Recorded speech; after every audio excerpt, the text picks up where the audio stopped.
Welcome to Dr. Rao's lecture series. Topic of this video: Theory of Machines Dynamics, Critical Speed of Undamped Transverse Vibrations. Consider a rotor of weight W which is mounted on a shaft of negligible mass held between the bearings A and B as shown in figure. Consider a case in which the center of gravity of a rotor having eccentricity with the axis of rotation of the shaft. G is center of gravity of the rotor, C is geometric center of the rotor, O is the point of coincidence with C when the rotor is stationary, E is eccentricity of the rotor, that is the distance CG, K is stiffness of the shaft, omega angular velocity with which shaft or rotor is rotating, W weight of the rotor. When the center of gravity of the rotor is not passing through the axis of rotation, the rotor experiences centrifugal force during rotation. This centrifugal force make shaft to bend, which will increase the eccentricity further. Due to increase of eccentricity, centrifugal force also increases further. Because of this continuous cyclic effect, at one particular speed, the amplitude of vibration will build up to such a level that the shaft fails or breaks. Critical speed. Critical speed is a speed of a rotating system that corresponds to a resonant frequency of the system. A critical speed of a rotating shaft is the speed at which the shaft starts to vibrate at higher amplitudes. Critical speed, which is denoted as omega c, is also referred as whirling speed or whipping speed.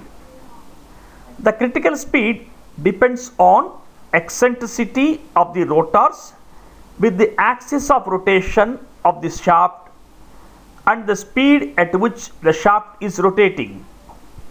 It is required to avoid running a shaft at critical speed in order to avoid resonance. When the rotor starts rotating, the shaft also rotates. The shaft deflects as shown in the figure due to centrifugal force that is experienced by the rotor because of rotation of the rotor having eccentricity of point of center of gravity or centroid with the axis of rotation.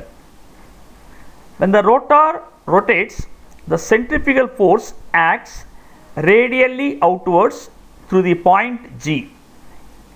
Let the shaft deflects to a distance of x at the location of a rotor due to this centrifugal force as shown in the figure. Considering the equilibrium of the rotor, two forces are acting on it. One is centrifugal force Fc experienced by the rotor, which acts radially outwards through G. Another one is restoring force or resisting force of the shaft at point C, which is equal to stiffness of the shaft multiplied by deflection x. This acts through the point C radially inwards. For the equilibrium of the rotor, these forces act through the same line. That means the points O, C and G must lie on the same straight line. Centrifugal force experienced by the rotor Fc equal to W by G into omega square into x plus E. resisting force of the shaft for the centrifugal force equal to K into X. For dynamic equilibrium of the vibrating system, restoring force equal to centrifugal force. It implies Kx equal to W by G into omega square into X plus E.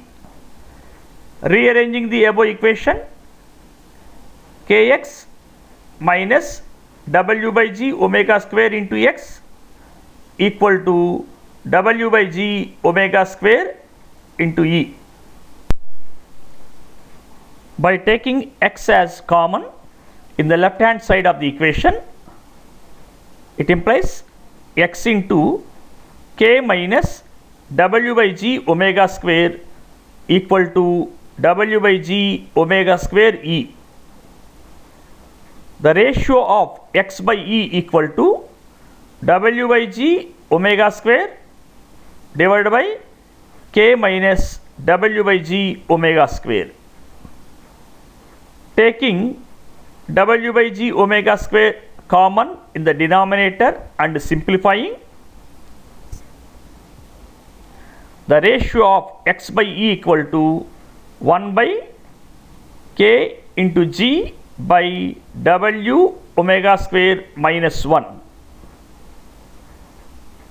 as static load at point O divided by stiffness of the shaft K equal to static deflection of the shaft at O, that is delta. It implies X by E equal to 1 by G by delta omega square minus 1. The ratio of X by E equal to 1 by G by delta omega square minus 1. Since natural frequency of transverse vibrations of the shaft omega n equal to root over G by delta, where delta is static deflection of the shaft, it implies X by E equal to 1 by omega n by omega square minus 1. When omega is equal to omega n, the ratio of X by E will become infinite. It implies at omega is equal to omega n, the value of deflection of the shaft X will become infinite and the shaft will fail. This particular value of omega at which resonance occurs is called as critical speed and is denoted as omega c. Omega c equal to omega n equal to root over G by delta.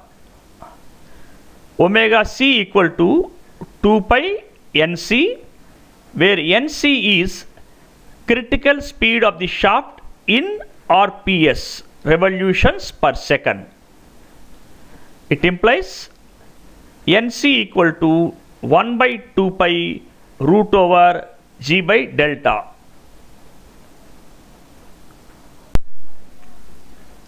Deflection X equal to E by omega n by omega whole square minus 1. When omega is greater than omega n, the value of X will become negative. In order to have the value of X always positive, the value of deflection X can be represented as deflection X is equal to plus or minus E by omega n by omega whole square minus 1. Positive sign can be taken when the denominator is positive. Negative sign can be taken when the denominator is negative.